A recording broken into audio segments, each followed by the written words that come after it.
Hello, everyone. This is our Pathways Virtual Support Session number 2. We have a very small list of questions today, but I would like to touch on them to make sure that everybody knows where we stand. The question at hand today is about the evaluation resources in Pathways and within the Basecamp. So I'm going to actually share my screen right now so that everyone can take a look at what we are seeing in the Basecamp section of Toastmasters International. So here's my screen. You can see Welcome Lindsay. I've gone to the Pathways tab and then go to Basecamp. Here you see you can choose your path, access your path through Basecamp and the navigator. Right now I'm going to log in as a member. And when I'm in here, I have to make sure that your pop-ups are, you allow pop-ups. It's a very, I don't understand why they have the confusing language around pop-ups, but pop-ups must be enabled. When I'm in here, I can actually go to all the different tabs like we've talked about. If you have trouble navigating Basecamp, go ahead and click on there. There's going to be a lot of really great tutorials for you. If you are working on your education transcript, this is where you're going to find your actual learning path, feedback, badges, and the speech evaluations.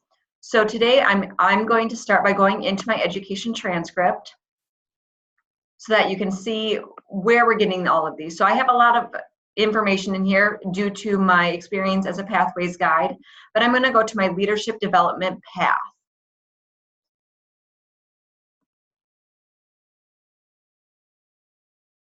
And if I click on that leadership development, it gives kind of more of a technical rundown of what you're looking at in here, where you're at, the progress, whether things are active or inactive, all by level. So level 1, 2, 3 elective projects in those, 4 and 5. So I'm going to go back one screen. I'm going to go back to my leadership development, and I'm going to click on the open curriculum. Now, if you've not been into your path yet, it'll say launch or activate. Go ahead and click on that and you're going to get to these same screens.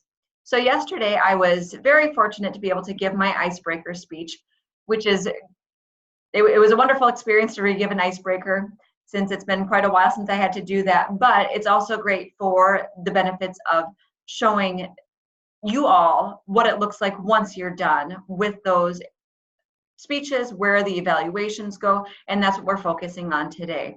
So again, I'm going to go ahead and launch my icebreaker just so everyone can re-see what it looks like when you're actually in the curriculum. I'm going to always allow for the pop-ups. Again, we have to allow pop-ups.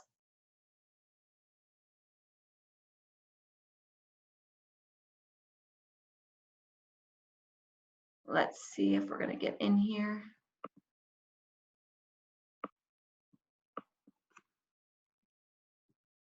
See, I'm not a huge fan of Internet Explorer, but that's what I have on this computer. Oh, it's Microsoft Edge. That's even worse. Let's go ahead and click on here and see what we get.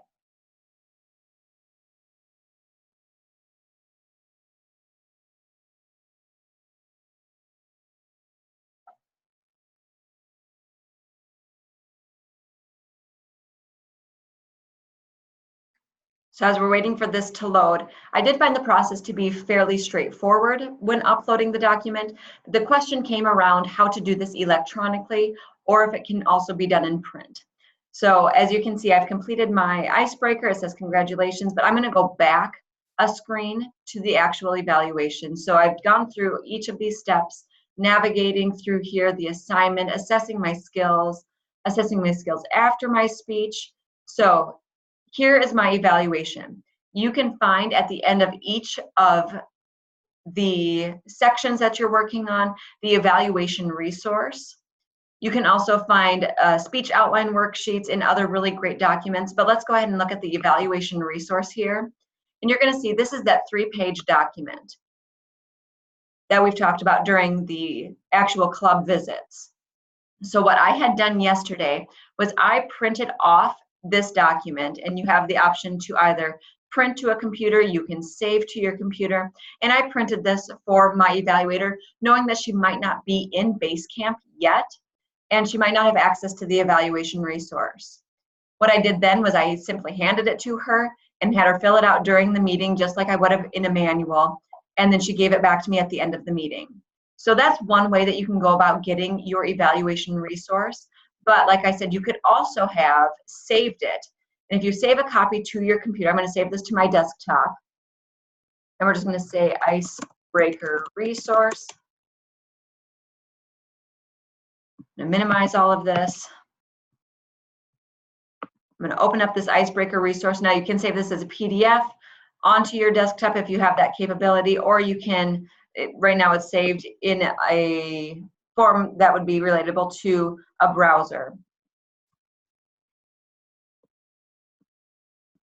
So that's one way to do it. It would be better to save it as a PDF form. Let's see if we can change it. I'm not sure why it's defaulting. It might be because this is a work computer as a file in Internet Explorer when it says PDF.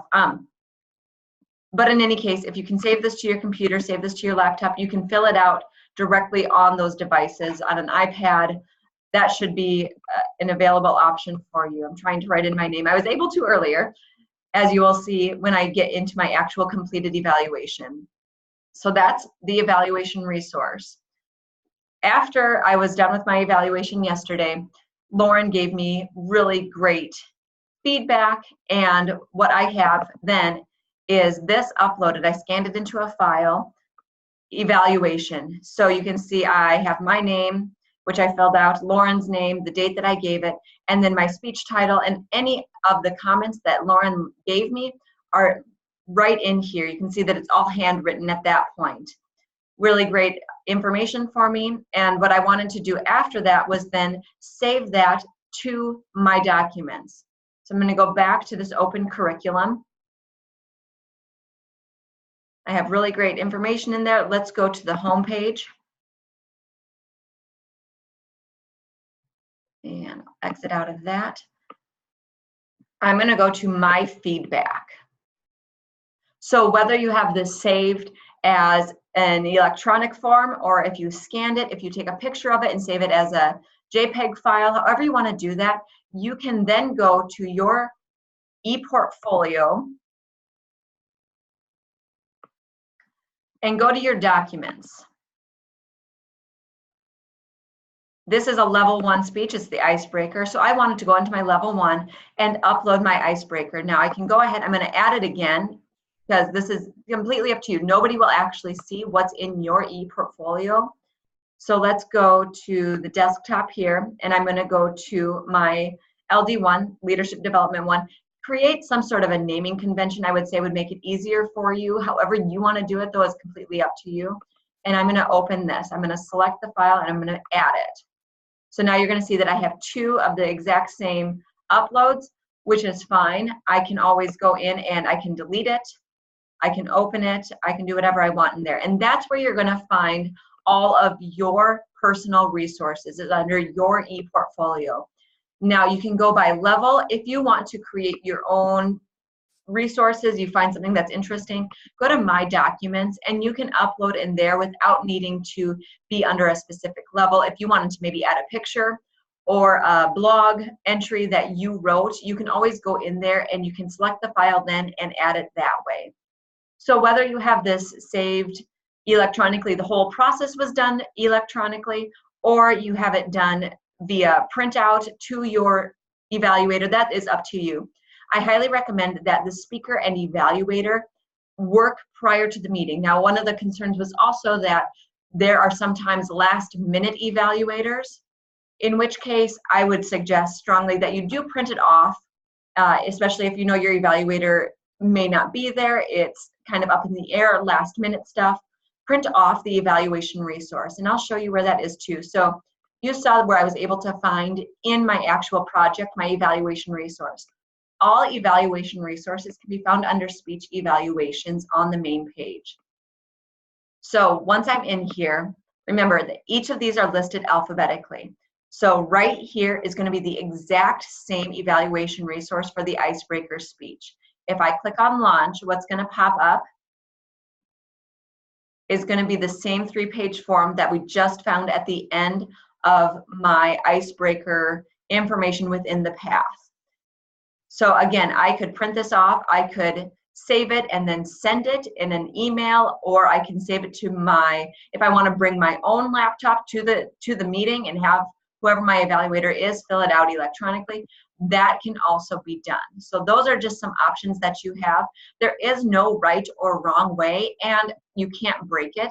So if you want to have multiple versions of this available, that's also up to you. If you want to have your evaluator, you've spoken ahead of time, but you know there's a chance they won't be there, plan on them filling it out electronically if that's your what you want to do.